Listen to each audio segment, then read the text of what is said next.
Muito bem, pessoal, muito bem. Pedro Falcão, estamos começando. Segunda-feira, 15 de janeiro, 7h01 da manhã, ao vivo, horário de Brasília. Muito bem, Pedro Falcão. Tá animado, Pedro Falcão? Tá. Acordei bem hoje. Aparentemente sim. Dormiu pouco, mas acordou bem, né? É isso aí. Tá no meu time também.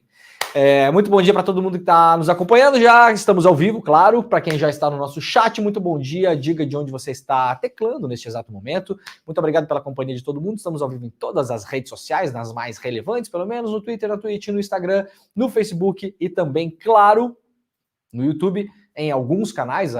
Esses dias eu descobri, Pedro Falcão, que a gente faz o programa em 6 ou 7 canais do YouTube, é isso? Você já contou? O Jimmy contou para mim esses dias. Então, para você quiser acompanhar o Desperta, não falta canal, né, o Pedro Falcão?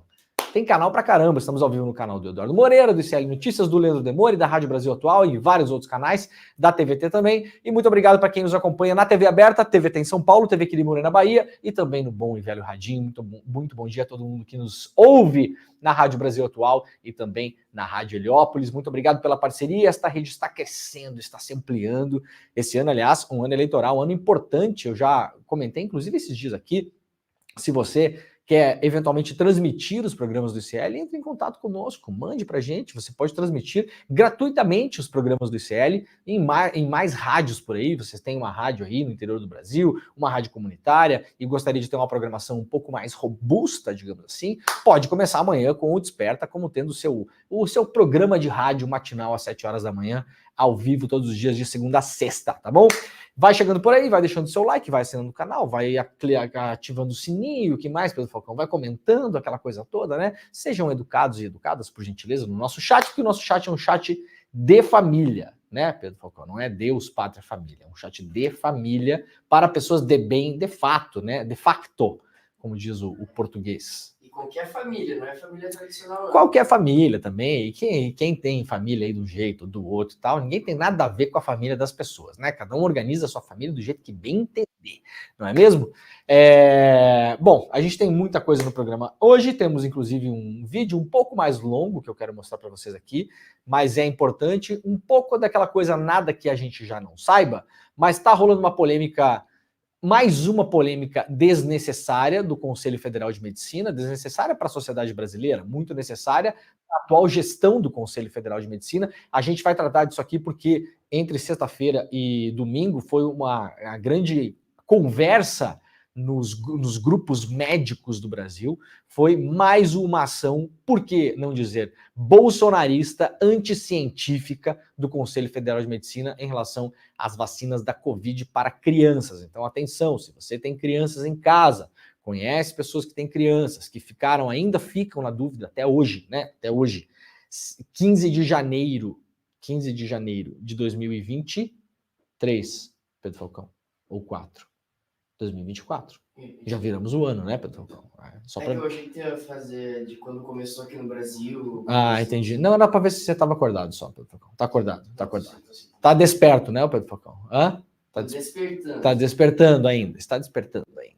Então, se você tem dúvidas, eu conheço pessoas que têm dúvidas até hoje. Vacina ou não vacina? O filho, a criança, lá de 6 anos, 7 anos, contra a Covid, tá funcionando, não tá funcionando, aquela coisa. Então, muito bem, a gente vai mostrar de novo aqui, pela milésima vez. Agora, o Conselho Federal de Medicina está fazendo mais uma vez, de modo mais ou menos velado, através de uma tal de pesquisa de opinião com médicos, fazendo mais uma vez uma campanha anti-vacinação da Covid. Sim, depois de 700 mil mortos que nós tivemos no Brasil, aliás, o maior número de mortos em comparação ao tamanho da população do mundo, a pior gestão da pandemia do mundo, isso aqui não é a minha opinião, já saíram algumas pesquisas em relação a isso, a quantidade de mortos que nós tivemos no mundo e também no Brasil por conta do tal do protocolo do kit Covid.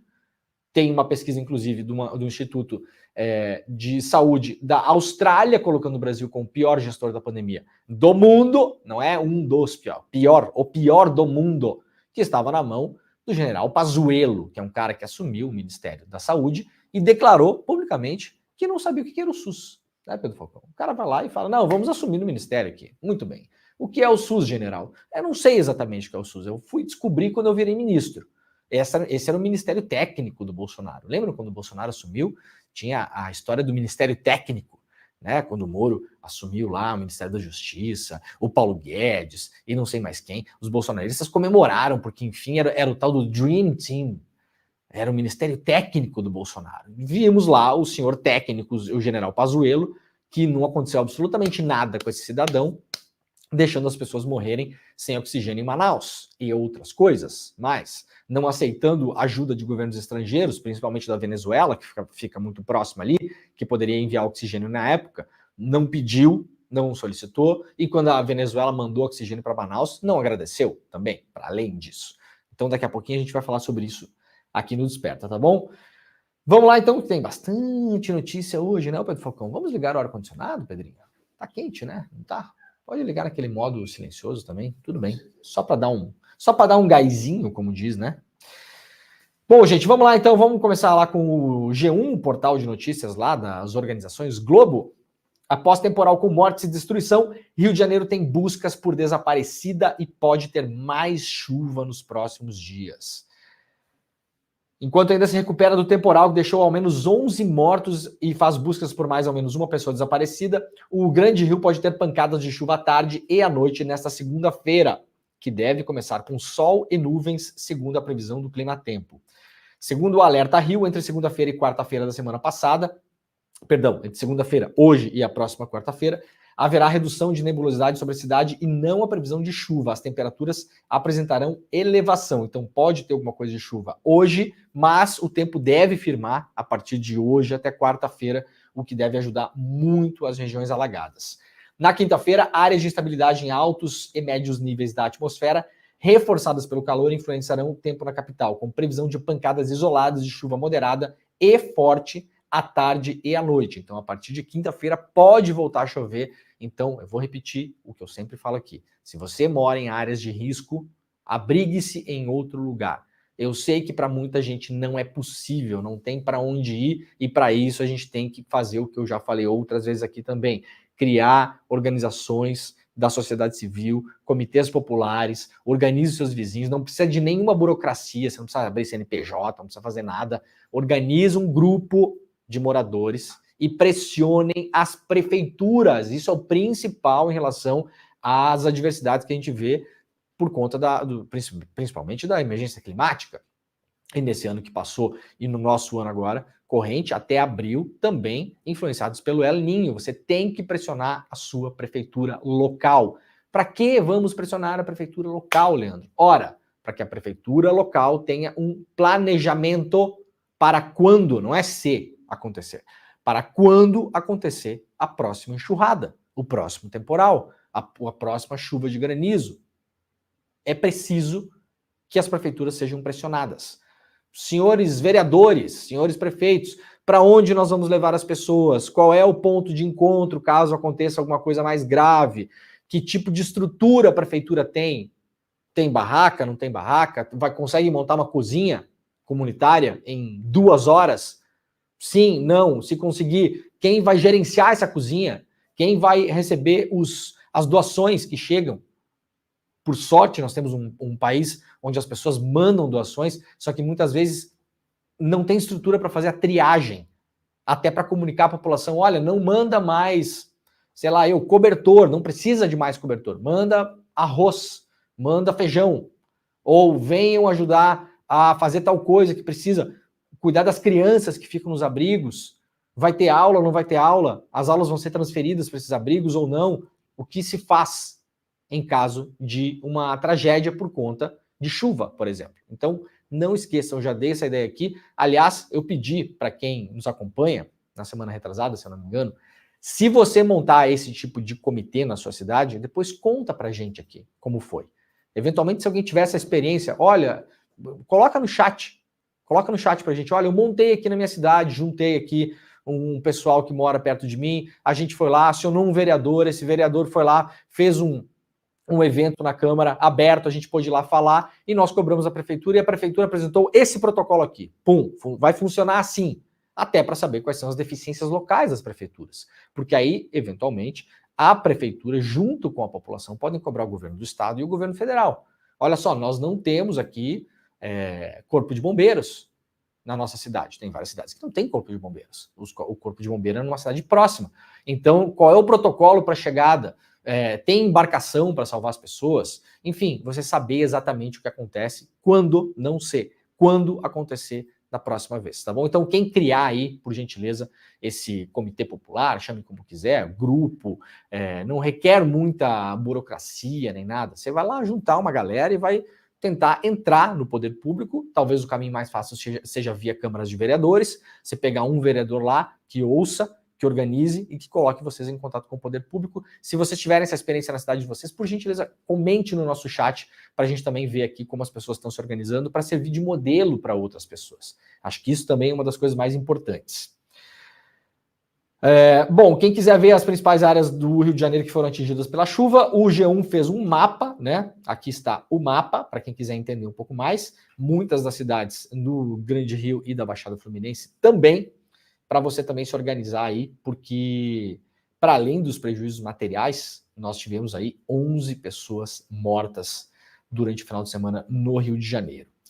Lá no Diário do Centro do Mundo, DCM, diariodocentrodomundo.com.br, pressionado por 11 mortes, Castro, que é o governador do Rio de Janeiro, para quem não lembra, porque a gente só lembra do Eduardo Paes. O Eduardo Paes parece que é o único prefeito estadual do Brasil, porque toda vez que a gente vê alguma coisa acontecendo no Rio de Janeiro, em relação à violência, alguma coisa, quem aparece é o Eduardo Paes.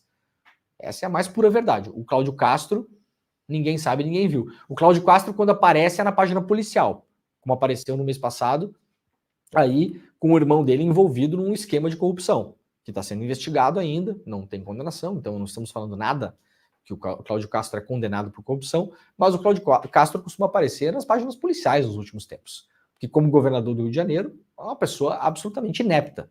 E aí o Cláudio Castro estava na Disney de férias e decidiu voltar para o Rio de Janeiro. Após as fortes chuvas no Rio de Janeiro, que deixaram 11 mortes e levaram o prefeito Eduardo Paes a declarar estado de emergência na cidade, o governador Cláudio Castro decidiu interromper suas férias na Disney, nos Estados Unidos, para retornar ao Rio de Janeiro e auxiliar na gestão de crise. Segundo informações do Palácio Guanabara, Castro coordenou remotamente as ações das secretarias estaduais envolvidas nos esforços de resgate e assistência aos municípios impactados pelas chuvas ao longo do dia.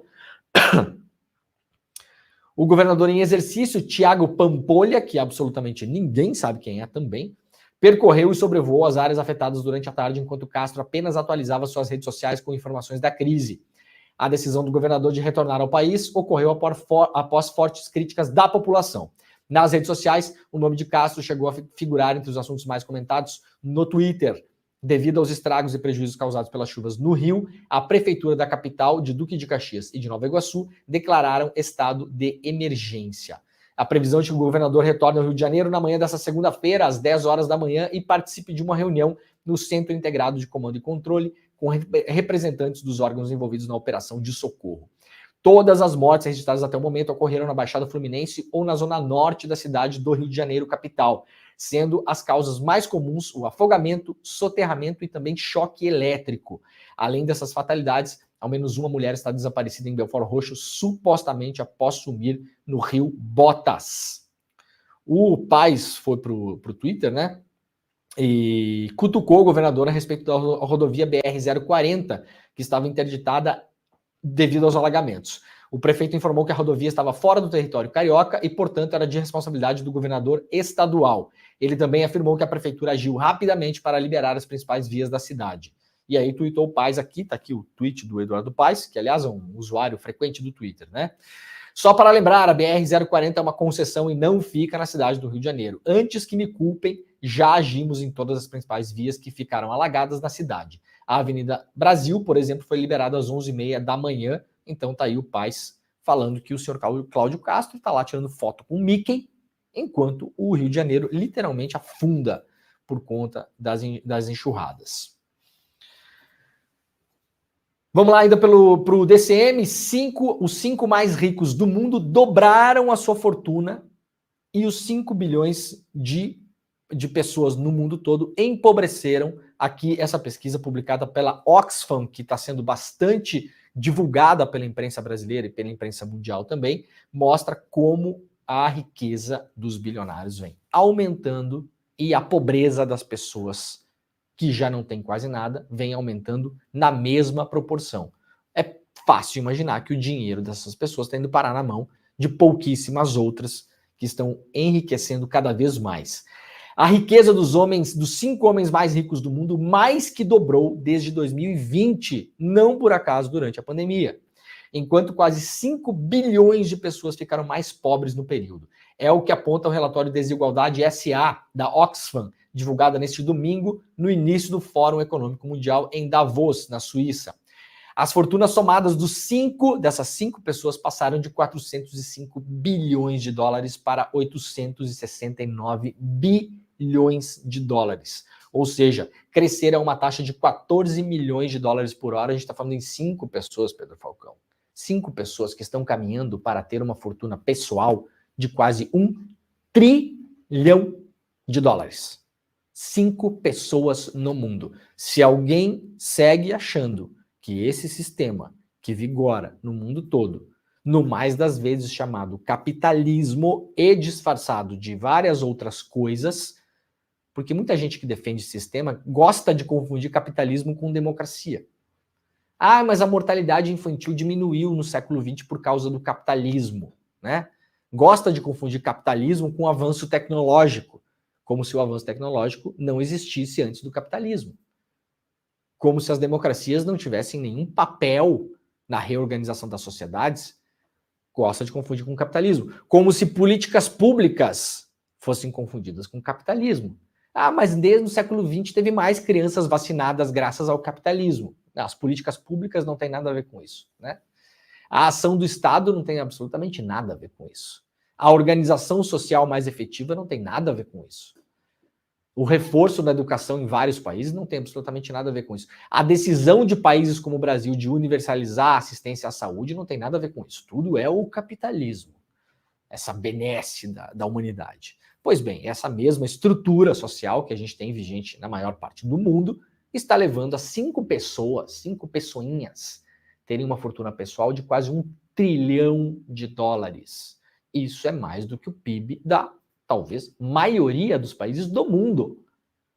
Ou seja, essas pessoas tornaram-se, de fato, países. Países com o poder do dinheiro, da força da grana, como diz o Caetano Veloso, que ergue e destrói coisas belas. Essas pessoas estão agindo no mundo todo porque são pessoas, como a gente já falou várias vezes aqui, a gente está falando aí dos magnatas, principalmente das empresas de tecnologia, que influenciam em políticas públicas no mundo todo, inclusive no Brasil. É o maior lobby em termos financeiros do mundo já há uns bons anos. Lobby de pagar mesmo, financiar deputado, senador, presidente, financiar a política, está dentro da política, para fazer com que as democracias andem conforme a necessidade dos seus próprios negócios. Segundo o relatório, seguindo essa toada, o mundo terá seu primeiro trilionário já na próxima década, para a alegria dos que celebram a riqueza alheia, mas a pobreza não será erradicada nos próximos 229 anos. Isso aqui é um relatório da Oxfam, não é uma opinião. Se as coisas seguirem como estão, na próxima década nós teremos o primeiro trilionário da história. Isso não está longe, né? Tem alguns que estão muito próximos aí, Jeff Bezos e Elon Musk, essa gente aí, essa gentalha. Só que, em seguindo essa mesma lógica que o mundo segue hoje, não vai ter nenhum tipo de erradicação da pobreza, nem próximo disso, se as coisas continuarem exatamente como estão, nos próximos 2 séculos. Porque a riqueza dessas pessoas seguirá sendo acumulada, enquanto a pobreza das outras seguirá aumentando. De acordo com a Oxfam, 791 milhões de trabalhadores viram seus salários ficarem abaixo da inflação e perderam 1,5 trilhão nos últimos 2 anos, o equivalente a 25 dias de salário perdidos para cada pessoa. Analisando a concentração de riqueza no Brasil, a Oxfam aponta que 4 dos 5 brasileiros mais ricos tiveram um aumento de 51% em sua fortuna desde 2020. Ao mesmo tempo, 129 milhões de brasileiros ficaram mais pobres. A pessoa mais rica concentra riqueza equivalente a 107 milhões de pessoas, ou seja, metade do país. O brasileiro mais rico hoje em termos de patrimônio. Isso aí é declarado, né, gente? A gente não sabe as contas que essas pessoas têm em paraísos fiscais que ninguém vê. Os controles de empresas que elas exercem através de laranjas. os patrimônios que estão no nome de pessoas que não estão sendo contabilizados na fortuna pessoal dessas pessoas. O brasileiro mais rico hoje, ele tem a mesma quantidade de dinheiro que se você somar 107 milhões de brasileiros. Essa é a relação que a gente vive hoje no Brasil, que já era um dos países mais desiguais do mundo, e agora a coisa só piorou com a pandemia. O do Brasil, em 2023, segundo a FMI, tem uma projeção de 2,13 trilhões de dólares. 2 trilhões de dólares. Brasil. Os mais ricos, né? Isso, e ele ultrapassou o Canadá, com 2,12 trilhões. Ou seja, nós temos, se nós formarmos os nossos super ricos, nós temos mais super ricos do que no Canadá. Acho que sim. Esse é o resumo da história. Aqui no Brasil, segundo o relatório, o 1% mais rico detém 60% dos ativos financeiros do país. Considerando que o 1% mais rico do mundo concentra 43% dos ativos financeiros globais, sendo 47% na Europa, 48% no Oriente Médio e 50% na Ásia, a desigualdade brasileira continua uma das piores do planeta. O Brasil tem na sua agenda de 2024 a oportunidade de corrigir um erro histórico iniciado nos anos 90, o retorno da taxação sobre lucros e dividendos, isentos na tributação sobre pessoa física, informou a coluna a Kátia Maia, diretora executiva da Oxfam Brasil. Isso é um assunto que a gente vai ouvir falar muito esse ano, vamos trazer aqui no programa também, que é um assunto que o ministro Fernando Haddad vai levar à discussão pública, que é voltar a taxar os lucros e dividendos das empresas. Atenção, não é da sua MEI, não é da sua empresa de pequeno porte, não é da sua microempresa. A taxação de lucros e dividendos no Brasil, que é isenta, quem tem um CNPJ sabe, chega no final do ano, pega o lucrinho que você teve lá, as merrecas que você ganhou ali, você pega aquilo para você, que é o lucro e os dividendos da sua empresa, você coloca isso no seu imposto de renda, mas esse faturamento, essa grana que você lucrou, ela é isenta de imposto de renda. Para quem já fez declaração sabe disso. Você tem que, claro, informar o fisco, olha, eu tenho essa empresa aqui, essa empresa deu um lucro de tanto, esse lucro veio para mim, que sou o sócio da empresa, ou para mim, para minha esposa, para o meu esposo, para o meu sócio. Eu vou declarar isso aqui no meu imposto de renda, mas é isento. Você não paga imposto de renda sobre aquele lucro e dividendo. A discussão no Brasil é taxar lucros e dividendos de pessoas que ganham muito dinheiro, que não é o seu caso, né? Que está parcelando aí um Corolla 2017 em 108 vezes. Tá bom? Não é de você que está falando. Ou o cara que está um pouquinho melhor, que deu um passinho, às vezes um pouquinho melhor que a perna, tem um Corolla Cross 2020, né, o Pedro Falcão? Ele foi lá, comprou o Corolla Cross 2020, parcelou em 60, deu o carro antigo dele de entrada, tá marchando aí com 3,5 conto por mês, tá todo sufocado, né? Tá se arrebentando para pagar o carro. Não é de você que tá falando, tá, querido? Fica tranquila, fica tranquilo. Não precisa defender o Jorge Paulo Lemann. O Jorge Paulo Lemann, quando você defende ele, o Jorge Paulo Lemann só acha que você é um otário. Essa é a grande verdade. Vamos colocar aqui, né, o Pedrinho, 7h24 da manhã de uma segunda-feira, vamos jogar a realidade na cara das pessoas. O Jorge Paulo Lemann olha para você, que está lá no Instagram, comentando num canal lá do Eduardo Moreira, né? Que absurdo esses comunistas. O Jorge Paulo Lemann lê aquilo e pensa, mais um otário me defendendo de graça. Que bom, porque advogado ele já paga, porque precisa também. Agora, a quantidade de otário que tem na rede social defendendo milionário e bilionário é um negócio inacreditavelmente insano. Então deixa de ser otário, meu filho. Deixa de ser otário. Vem para cá que a gente explica para você. Em que classe social você está inserido. Fica 6 meses sem receber salário ou sem faturar o que você fatura hoje para ver onde é que vai parar seu Toyota Corolla Cross. No limite, se conseguir ficar com ele, vai começar a rodar Uber com ele. No limite. Se ficar com ele, se conseguir ficar com o carro, vai começar a rodar Uber. Né? Mas a chance maior é de perder, porque você sabe que o carro não é seu, né? Você financiou, o carro não é seu. O carro é da financeira. Para de pagar para ver o que acontece. Lá no site do iclnoticias.com.br, para a diretora da Oxfam, portanto, a desigualdade é o maior problema do planeta. A absurda concentração de renda e poder nas mãos dos super ricos, em contraste com as condições cada vez mais precárias dos trabalhadores em todo o mundo, não é somente mais uma questão importante a ser resolvida para a socióloga Kátia Maia, a diretora executiva da Oxfam no Brasil. Esse é o principal problema do planeta. Até porque já vimos aqui neste programa que quanto mais rica a pessoa, mais ela polui o meio ambiente. Sabiam disso? Que há uma relação direta? Saiu uma pesquisa publicada pelo jornal inglês The Guardian, umas 2 ou 3 semanas atrás, não, acho que até foi antes do nosso recesso. Quanto mais rica a pessoa vai ficando, mais ela polui o planeta. Por quê? Porque o padrão de consumo dela aumenta exponencialmente em relação a coisas que poluem muito o meio ambiente. Por exemplo, a pessoa compra um avião particular, né? Os private jets. Então você deixa de andar num aviãozinho lá com 300 pessoas e você começa a andar só no seu. Você está poluindo mais. Há uma relação direta em relação a isso. A pessoa, quanto mais rica ela fica, mais investimentos ela faz, e muitas vezes de modo antiético, por assim dizer, e ela começa a botar dinheiro em empresas que são extremamente poluentes. Por exemplo, comprando ações da bolsa, comprando pedaços de ações, aquela coisa toda.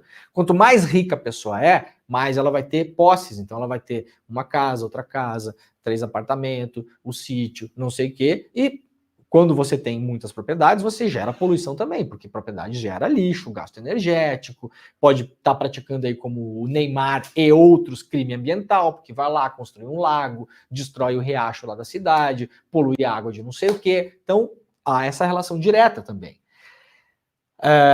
A Oxfam Internacional explica que o iclnoticias.com.br é uma confederação de 19 organizações e mais de 3 mil parceiros que atuam em mais de 90 países na busca de soluções para o problema da pobreza e da desigualdade.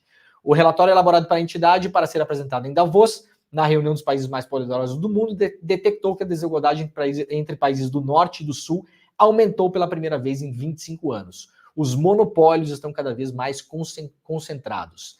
As consequências políticas, sociais e ambientais desse desequilíbrio são detalhadas por Kátia Maia na entrevista a seguir, portanto, uma entrevista que foi feita aqui pelo Chico Alves, lá no iclnoticias.com.br, uma entrevista exclusiva para quem quiser entender um pouco mais sobre a Oxfam, sobre a metodologia da pesquisa e sobre os problemas que essa desigualdade gritante, cada vez maior, causam no mundo. Acabamos de falar das enchentes no Rio de Janeiro. Você acha que não tem relação entre uma coisa e outra e você está redondamente enganado. Leia a entrevista para entender como os super ricos ajudam a poluir e a destruir o planeta em que vivemos. E aí tem um editorial analisando também essa situação. Quem quiser lá no iclnoticias.com.br pode ler, está lá na capa. Ainda mais desigual é o título. Diferença de ricos para pobres aumenta, diz a Oxfam. E está aqui então uma análise, né, com um quadrinho muito interessante aqui, né? Vamos ver se a gente coloca isso aqui. Dá um enter. Aí, ó, olha aqui que legal. Vamos levantar, né, o Pedro Falcão, para encerrar esse assunto aqui, só para a gente ter uma ideia aqui, ó. O 1% mais rico do mundo possui 59% de todos os ativos financeiros globais. Falta um Szinho aqui, ó, pessoal do site, para dar uma checada lá. O 1% mais rico do mundo emite a mesma quantidade de poluição de carbono que os 2/3 mais pobres da humanidade. Ou seja, você pega 66% da população mais pobre do mundo, essa quantidade colossal de bilhões de seres humaninhos emite a mesma quantidade de poluição que o 1% mais rico. É ou não é uma coisa escandalosa? Nos Estados Unidos, o patrimônio de uma família negra comum é apenas 15% do patrimônio de uma família branca comum. No Brasil, em média, a renda dos brancos está mais de 70% acima da renda da população negra. Mas tem gente, inclusive de esquerda, que não gosta de falar do tal do identitarismo, né? A gente não tem que falar nisso. Somos todos iguais, somos todos irmãos. Viemos todos da África, né, Pedro Falcão? Somos todos iguais. Apenas 0,4% das mais de 1.600 maiores e mais influentes empresas do mundo estão comprometidas publicamente com o pagamento de salários dignos a seus trabalhadores e apoiam isso em suas cadeias de valor. Ou seja, 0,5% das empresas é comprometida em pagar direito os funcionários. A imensa maioria faz só o que obriga a lei ou, muitas vezes, abaixo disso. Levaria 1.200 anos para uma trabalhadora do setor de saúde ganhar o que o CEP de uma das 100 maiores empresas da lista da fortuna da Forbes, né, da Fortune, ganha em média em um ano. Ou seja, você leva 1.200 anos para ter o mesmo faturamento que uma das 100 maiores empresas do mundo. Muito bem, quem quiser mais detalhes, pode correr lá para o iclnoticias.com.br. Olha, informação sobre a vacina da dengue. O Ministério da Saúde define estratégia de vacinação enquanto os estados se mobilizam. A estratégia de vacinação contra a dengue no país, prevista para começar em fevereiro, será norteada por uma reunião técnica hoje entre o Ministério da Saúde, a farmacêutica japonesa, se eu não me engano, né, a Takeda, que desenvolveu a vacina, e entidades da sociedade civil. Face ao desafio da limitada capacidade de produção do laboratório, 2 anos de recorde de mortes consecutivos pela doença e a expectativa de até 5 milhões de casos apenas esse ano. Os casos de dengue estão aumentando também porque os mosquitos não morreram no inverno, porque não tivemos inverno. O inverno, principalmente no sul do Brasil e sudeste, foi um inverno muito chuvoso. Não teve frio o suficiente e aí o número de mosquitos na primavera e no verão aumenta. Mosquito, mosca, esse ano tá assim, ó, no sul do país tá um inferno. Em qualquer lugar que você vai tem 1 milhão de moscas, 1 bilhão de mosquitos, tá um negócio inacreditável. O Ministério da Saúde anunciou a incorporação da vacina no Sistema Único de Saúde, portanto, ao SUS, e anunciou isso em dezembro do ano passado. A proposta de estratégia de vacinação que a fabricante sugeriu à pasta é imunizar, por enquanto, apenas crianças de 4 anos, de até 4 anos, e adultos de 55, acima de 55, eu imagino, né? O Ministério, contudo, avalia incluir mais idades na vacinação, conforme apurou o Globo. Também pesa uma orientação da OMS de outubro, que orienta aplicar a nova vacina contra a dengue em crianças e adolescentes de 6 a 16 anos, considerando os locais de maior incidência da doença. Então fiquem de olho, porque a vacina já estará disponível dentro em breve. Gente, em relação a isso, na sexta-feira, atenção que eu vou falar aqui, que é importante. Na sexta-feira, eu recebi de um médico alguns prints de uma pesquisa que o Conselho Federal de Medicina está rodando para médicos do Brasil inteiro. O Conselho Federal de Medicina, como nós vamos bem lembrar aqui, durante a pandemia de Covid, foi um conselho federal que apoiou as ideias tresloucadas do Bolsonaro. Não foi um Conselho Federal de Medicina que olhou para a pandemia, olhou para o que estava acontecendo no mundo, pegou as melhores práticas, reuniu especialistas da área, porque, atenção, médico não é especialista em vacina. Médico não é cientista.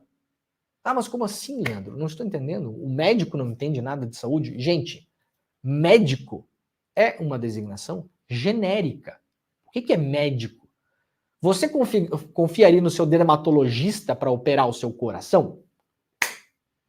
Você confiaria no seu ortopedista para operar a sua laringe? Não, né? Porque você não é maluco nem maluca. Então, médico é muita coisa. Médico é um monte de coisa. O médico pode ser para trabalhar com estética puramente, né? Não é mesmo? Trabalha com estética. Se formou lá há 10 anos atrás, nunca mais se atualizou, viu as cadeiras de imunização e estudou vírus e infecções lá na faculdade, depois nunca mais olhou para aquilo, fez o máximo que precisava para passar a cadeira e acabou, e nunca mais olhou para aquilo, e passa o dia hoje aplicando Botox. É isso, né? Cuidando da pessoa, a pessoa que tem varize, a pessoa que tem estria, né, Pedro Falcão? Tem estria no glúteo.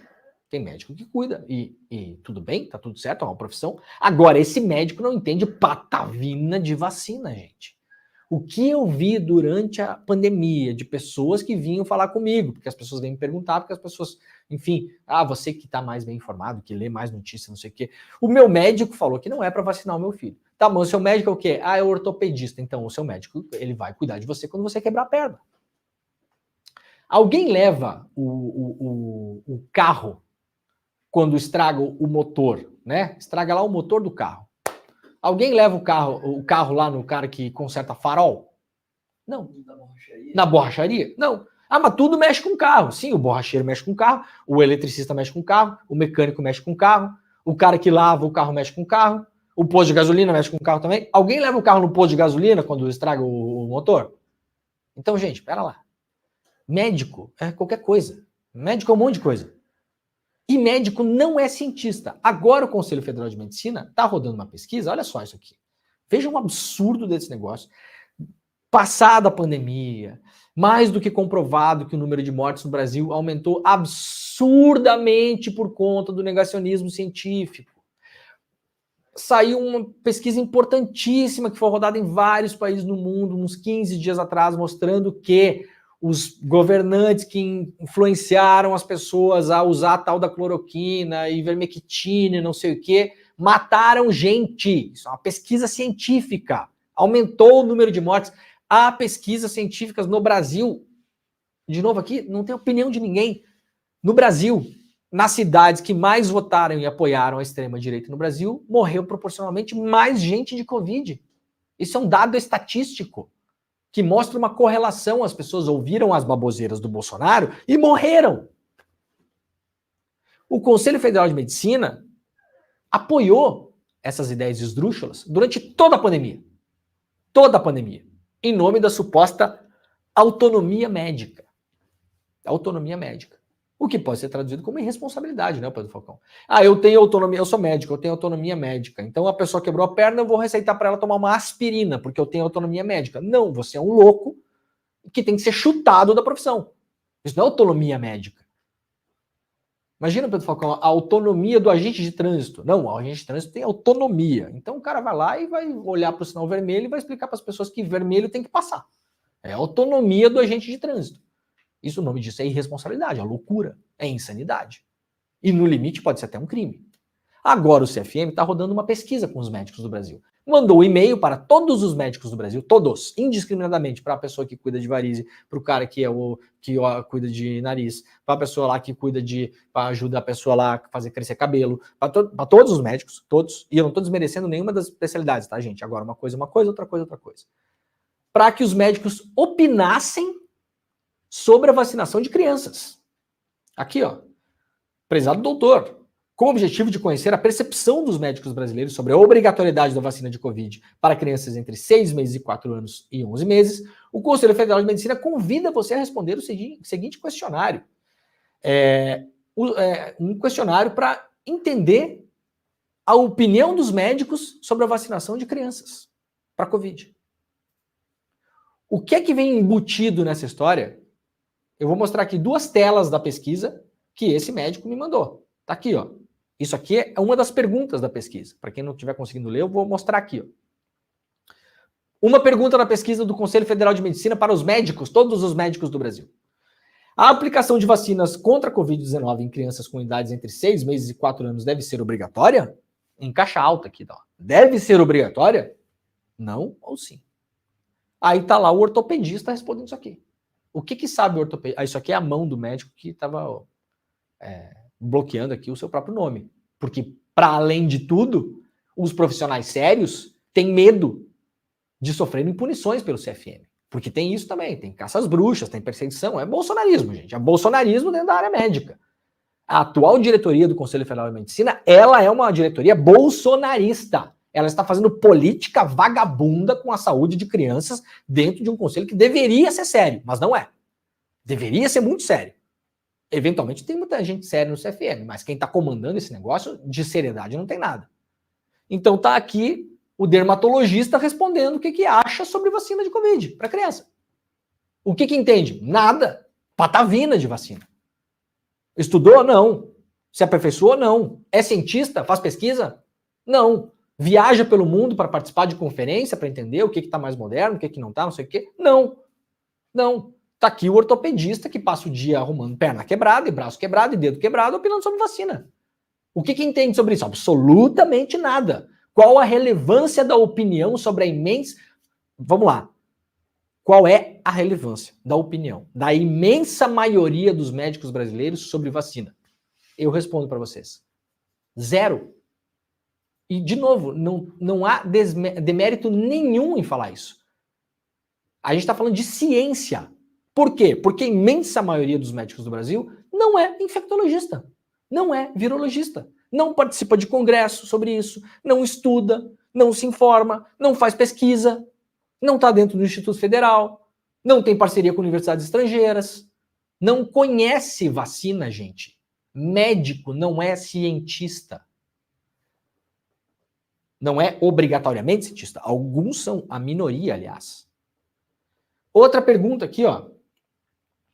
Após devidamente esclarecido pelo médico assistente sobre os benefícios e riscos relacionados à aplicação da vacina contra a Covid em crianças, os pais e responsáveis têm direito de não optar pela imunização das crianças? Quem que falou isso aqui durante anos no Brasil? Isso aqui é uma pergunta redigida pelo Carluxo. Isso aqui é uma coisa que sai da cabeça do Bolsonaro. Qual é a relevância do CFM, Conselho Federal de Medicina, rodar uma pesquisa com médicos do Brasil inteiro com essas perguntas capciosas? Tem um só objetivo. Um só objetivo.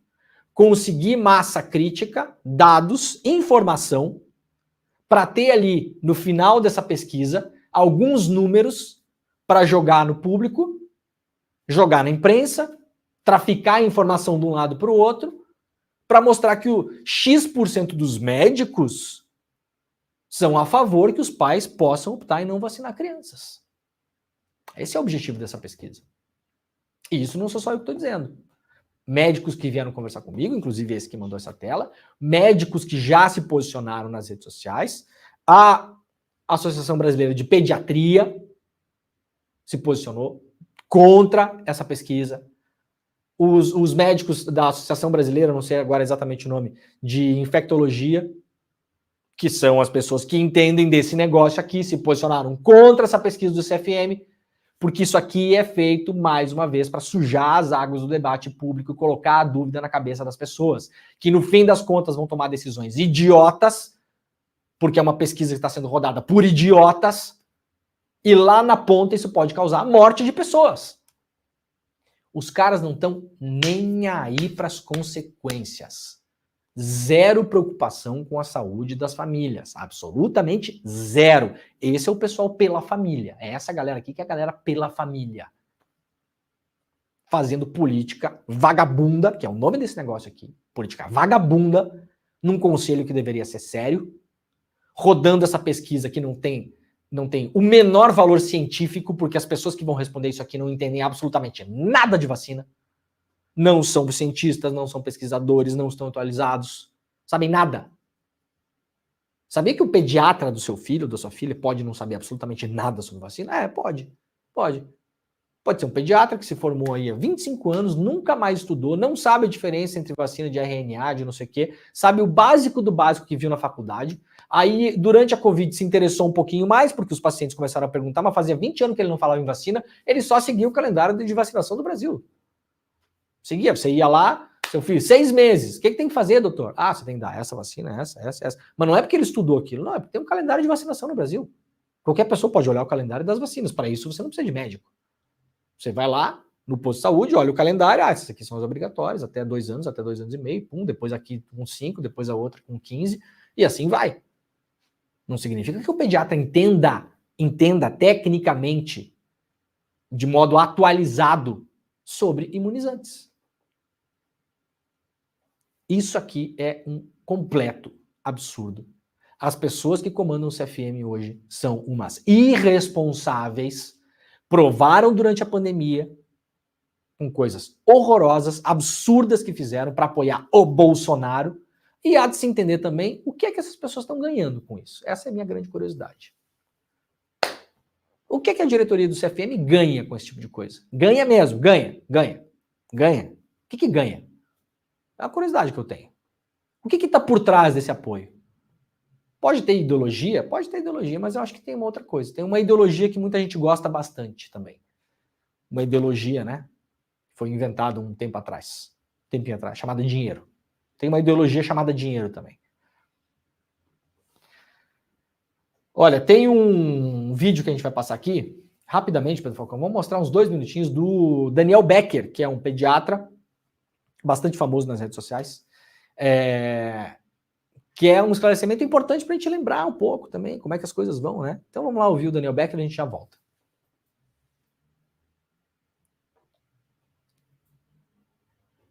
Gente, vamos falar do assunto mais polêmico na internet brasileira nesse momento, na saúde brasileira, que é a vacina Covid infantil. Para entender por que ela é tão polêmica, é preciso entender um pouco a história do que envolve essa vacina e a pandemia, né? E eu tenho que abrir aqui de início o meu viés. Eu sou radicalmente contra o governo anterior, sou radicalmente contra a extrema-direita e o fascismo, que são a marca desse governo anterior, apesar de que conquistaram uma grande parcela da população brasileira, 20% de fanáticos e 40 e poucos por cento de gente que fica indo ali, acha que é bom, mas não tem certeza. Enfim, foi a pior gestão da pandemia. Isso não é um viés meu, aí já não é opinião, isso é um fato reconhecido por um instituto que fez uma extensa pesquisa sobre gestão da pandemia da Austrália, é totalmente isento, e que classificou o Brasil em último lugar. Foram 700 mil mortes, pior número de mortes relativos à população, pior do mundo. E, muito interessantemente, um trabalho que foi publicado, se não me engano, no Lancet, mostrou que quanto mais uma cidade apoiava aquele presidente, mais gente morreu proporcionalmente. Olha que coisa, gente. Não é uma associação qualquer essa, não. Tá? Então, vamos entender que há um contexto por trás disso. E quais são as estratégias? Absurdo. Uma vacina mais do que testada, aprovada em todos os países do mundo, por milhares e milhares de pessoas envolvidas na elaboração de estudos, na elaboração de regulamentações, milhares, literalmente, os melhores cientistas do mundo. Aí chega um idiota e diz, essa vacina não funciona porque eu criei ela. E as pessoas acreditavam. Porque fake news funciona mais, teoria conspiratória funciona mais, gente. Tem que entender isso. A gente está com medo por causa de teoria conspiratória. E essa gente que se agarrou à vacina cravou as unhas da vacina Covid infantil, dizendo que é um absurdo, que não precisa, que criança só tem caso leve e que vai matar as crianças e que vai inserir lá um DNA alheio que vai destruir o cérebro dela em 2 meses e que vai ficar adoecer e vai derreter. É isso. É por isso que a gente tem medo. E a miocardite, e os desmaios, e as mortes súbitas, gente, tudo isso foi refutado. Isso são mentiras, são teorias conspiratórias mentirosas. É difícil a gente lidar com isso, né? E aí, o que está acontecendo, gente? Agora existe uma obrigatoriedade de vacinar as crianças, porque essas vacinas foram inseridas no Programa Nacional de Vacinação, o melhor programa de vacinação do mundo. Ah, por que só no Brasil? Porque o Brasil tem números muito particulares de vacinação infantil. E vamos entender o que é obrigatoriedade também. Não vai um grupo armado na sua casa vacinar seu filho com a ponta de um revólver na sua cabeça, não. Tá? Fica tranquilo. No Brasil, já morreram quase 4 mil crianças e adolescentes pela Covid aqui. Tá? Em 2023, quer dizer, um ano tranquilo em relação, né, do meio para cá, especialmente em relação à Covid, nós tivemos 5.310 casos de síndrome respiratória aguda grave em crianças e 135 mortes em crianças menores de 5 anos, gente. Menores de 5 anos. Isso provavelmente foi a doença respiratória que mais matou. Em Santa Catarina, minha querida Amanda Ibage, colega aqui do Instagram, mandou uma estatística do hospital dela. A Covid, em 2023, foi a causa de síndrome respiratória que mais internou em UTI. Tivemos também 2.103 casos de síndrome inflamatória multissistêmica, com 51 casos em 2023. Né? Ela já matou 142 crianças desde o início. Acabou de sair, por sorte, né? Saiu agora, junto com essa inserção da vacina no SUS, saiu agora um estudo publicado no Annals of Internal Medicine, uma das melhores revistas mais respeitadas do mundo de medicina. Ela é mais respeitada que o doutor Zanzar, sabe? Ela é bem mais respeitada. Mostrando que a vacina da Covid foi efetiva em seguintes números. Na onda Ômicron e na onda Delta, que foi a mais grave, né? 75%, 74,3% contra a infecção. As pessoas dizem, não evita infecção. 74% de efetividade contra a infecção. 75% contra casos moderados ou graves. 85% contra 85%, quer dizer, reduziu em 85% a chance de uma criança internar em UTI. Isso não é pouco, não, gente. É uma das vacinas mais efetivas de toda a história da vacinação mundial. É muito impressionante. E esse estudo não constatou nenhuma alteração cardíaca nas crianças. Não houve casos de problemas cardíacos nas crianças. Existe sim a miocardite, ela existe em um grupo muito pequeno de jovens, homens jovens, quase sempre, homens jovens. Foram pouquíssimos casos, raríssimos, tipo 30 ou 40 em 1 milhão. E todos eles, praticamente, se eu não me engano, todos foram curados. Bom, tá aí o doutor Daniel Becker. Esse vídeo completo, vamos fazer o seguinte, ô Pedro Falcão, vamos mandar para o WhatsApp do ICL. Então, vou pedir para o pessoal que está na produção mandar o link do nosso WhatsApp no chat, que aí as pessoas podem se inscrever no WhatsApp, E aí a gente vai mandar esse vídeo do Dr. Daniel Becker lá no WhatsApp. É um vídeo mais longo, tem 14 minutos. Ele faz todo um preâmbulo mostrando o quão danosa foi a gestão assassina da pandemia no Brasil durante o governo Bolsonaro. E depois ele parte para dados técnicos científicos sobre a vacinação no Brasil. É um vídeo importante. Eu sei que muita gente já está careca de saber, mas é importante a gente reespalhar essa palavra. Para fechar esse assunto, muito rapidamente, eu vi que algumas pessoas no chat estão falando que não pode generalizar os médicos. Gente, eu não estou generalizando. Isso é o que eu vou pegar a minha profissão, tá? Isso é o equivalente a você rodar uma pesquisa. Claro que seria muito menos grave, né? Rodar uma pesquisa com todos os jornalistas do Brasil perguntando o que eles acham da cobertura sobre o crime organizado no Rio de Janeiro. Gente, o jornalista que cobre a Série C lá no Mato Grosso, ele não entende nada disso, gente. Não é porque ele é jornalista. O que os jornalistas brasileiros entendem pela cobertura da política econômica internacional na sede da ONU? Gente, a imensa maioria dos jornalistas não entende absoluta patavina disso. Ah, porque é jornalista, então não, gente. Pera lá, entendeu? O mecânico é uma coisa, o cara que cuida de carburador é o cara que cuida lá de injeção eletrônica. O seu mecânico lá pode entender, mas não entende de injeção eletrônica, ou não entende de mecânica de carro importado, ou não pega carro mais velho, ou não sabe mexer em carro elétrico. O borracheiro não cuida do motor. O posto de gasolina, ele bota gasolina no carro, ele não cuida da parte elétrica do carro. Médico não é cientista. Médico não entende sobre tudo que tem na área da medicina. Não, por acaso, temos especialidades. Eu não estou generalizando. Quem está generalizando é o CFM. Quem está colocando os médicos todos no mesmo balaio é o Conselho Federal de Medicina. Quem nos acompanha aqui e é médico ou médica deveria se insurgir contra esse conselho. Isso aqui é um absurdo que foi feito. Esse vídeo do Daniel Becker, ele publicou, claro, por conta dessa porcaria aqui do CFM. Mais uma. E absolutamente nada acontece com esses caras, né? Segue tudo como dantes. Então, espalhem o vídeo, a gente vai mandar lá no nosso zap, né, Pedrinho? Daqui a pouco o pessoal da produção manda o link para as pessoas se inscreverem. Inscrevam-se no nosso WhatsApp, porque a gente manda coisas bacanas ali o dia inteiro. A gente vai mandar esse vídeo também para vocês poderem baixar o vídeo e espalhar a palavra do Daniel Becker. Ele não é o único, tá? Vários outros médicos e médicas se manifestaram durante o final de semana, só que eu achei o vídeo dele mais didático, mais fácil de explicar.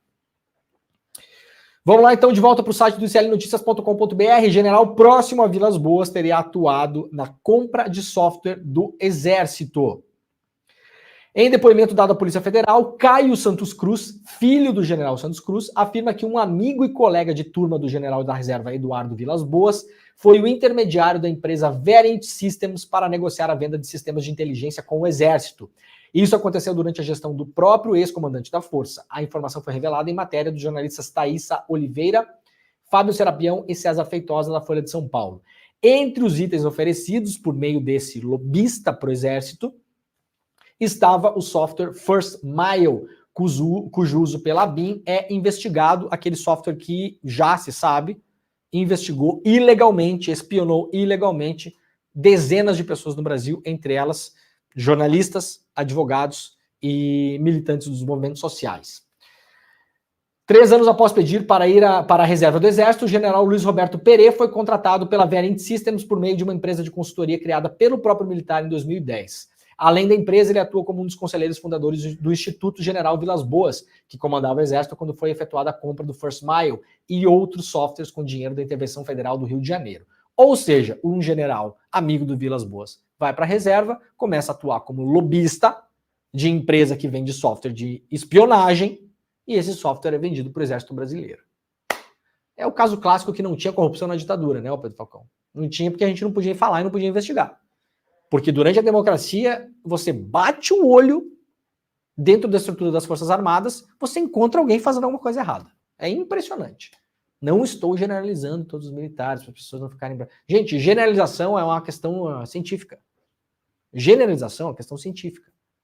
Generalizar é importante. Individualizar é importante, mas para você se aproximar do assunto, muitas vezes você primeiro generaliza, depois faz um aposto ali, né, vírgula, mas obviamente há exceções, vírgula, e continua seu raciocínio. Podemos generalizar que o Conselho Federal de Medicina hoje é tomado por bolsonaristas negacionistas de extrema direita? Podemos, ora, claro que sim. Como que não podemos generalizar? Ah, mas tem um que não é. Parabéns para ele. Quer o quê? Uma medalha, Pedro Falcão? Quer um troféu? Quer um abraço? Né? Tá precisando do quê? Um 14º salário? Não. Parabéns. E ficamos por aí também. Não faz mais do que obrigação. Brasileiro gasta em média 20% de um salário mínimo por mês com as tais dos sites de aposta. Isso aqui me deixou estarrecido, cara, sinceramente. Olha só. O brasileiro gasta em média por mês R$ 263 com apostas esportivas. Gasta, tipo assim, perde, né? E você sabe que ninguém ganha dinheiro com aposta esportiva, né? Você ganhou 3 vezes. Tá falando aqui o filho de um pai que era jogador inveterado a vida inteira. Pedro Falcão tá me olhando porque ele bota dinheiro nessas porcarias também. Eu tô falando aqui.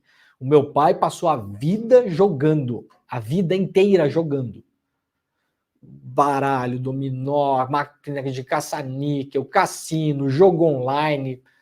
Meu pai passou a vida inteira jogando. E o cérebro da pessoa que aposta é um cérebro muito seletivo. A pessoa só lembra as vezes que ganhou. E como negação, porque o jogo para ela é um prazer, ela apaga ou subdimensiona as vezes que perdeu. Eu posso garantir para vocês. Se você vai jogar num site de bet, você tem 95% de chance de perder seu dinheiro. Talvez tenha 5% ali que você vai ter sorte e vai ganhar. Só que quando você ganhar, você vai pegar aquele dinheiro que você ganhou e vai gastar de novo na aposta porque você acha que vai ganhar de novo e ali você vai perder o que você tinha e o que você ganhou. É assim que funciona. Pode não gostar, pode continuar apostando. Meu pai apostava por prazer. Meu pai não apostava para ganhar dinheiro, apostava porque ele gostava do jogo. Aí você sabe que você está gastando dinheiro para fazer um prazer, um hobby. Está dando dinheiro para outras pessoas. Essa é a opção, não é ganhar dinheiro. O valor é equivalente a quase 20% de um salário mínimo pago em 2023. Os dados são do Datafolha, que aferiu o comportamento e os hábitos da população brasileira em relação ao mercado de apostas. Liberados desde 2018 no Brasil, o mercado cresceu vertiginosamente no país. O texto novo, né, que vai ter do Ministério da Fazenda, fixa uma cobrança aí para que se cobre imposto, pelo menos, dessas empresas. Cerca de 21% dos homens no Brasil dizem já ter apostado em algum momento. Entre as mulheres, esse número cai para 9%, mostrando que mulher é mais inteligente do que homem, até para isso, né? Tá bom? Muito bem. Acabou o programa, né, Pedrinho? Acabou-se? Então tá. Gente, nós voltaremos amanhã, às 7 horas da manhã, ao vivo, horário de Brasília. Lembrando que o vídeo do Dr. Daniel Becker vai ser mandado para o nosso Zap. Para quem não é já assinante do nosso Zap, é de graça, entra no grupo lá para receber as principais notícias, né, todos os dias. O link foi colocado nos comentários, no nosso chat. Amanhã nós estaremos de volta, agora está começando o ICL Notícias, primeira edição. Muito obrigado a todo mundo e tchau. Todo ano em janeiro a gente se reúne para o nosso encontro Mapa da Mina, onde eu faço minhas previsões para o mercado financeiro, o que eu acho que vai acontecer ao longo do ano que está começando. A gente costuma acertar bastante. Mas em 2023 aconteceu o impensável. A gente acertou tudo, absolutamente tudo que a gente previu. A gente acertou mais que os bancos, mais que as corretoras, mais que as casas de análise. Por exemplo, a Bolsa. Ela começou o ano ali meio que no mesmo lugar, sem ir para lugar nenhum, sem nenhuma direção. Mas do meio para o final do ano ela subiu e acabou tendo um resultado positivo. Porém, diferente do ano anterior, ela não se destacou em relação aos mercados internacionais. Em outras palavras, teve um alfa menor do que no ano anterior. Vamos ver o que eu previ no Mapa da Mina de 2023? O Ibovespa ele deve ter um primeiro semestre sem grandes movimentos direcionais. Ao longo do ano de 2023, a Bolsa, essa é a minha previsão, é a minha expectativa, a Bolsa parece ter maior probabilidade de alta do que de queda, mas com menos alfa em relação aos mercados externos do que em 2022. Pois é, na mosca. Impressionante, né? Inclusive com a riqueza de detalhes, com essa história de alfa e etc. Quer saber as minhas previsões para o ano de 2024? O encontro vai acontecer no dia 28 de janeiro, um domingo, às 8 horas da noite, no horário de Brasília. Se inscreve agora no link aqui em cima ou aqui embaixo, gratuitamente, e chame seus amigos e amigas para participar. Em 2023, quem participou se deu bem. Agora é a sua chance de se dar bem em 2024 ouvindo as nossas previsões.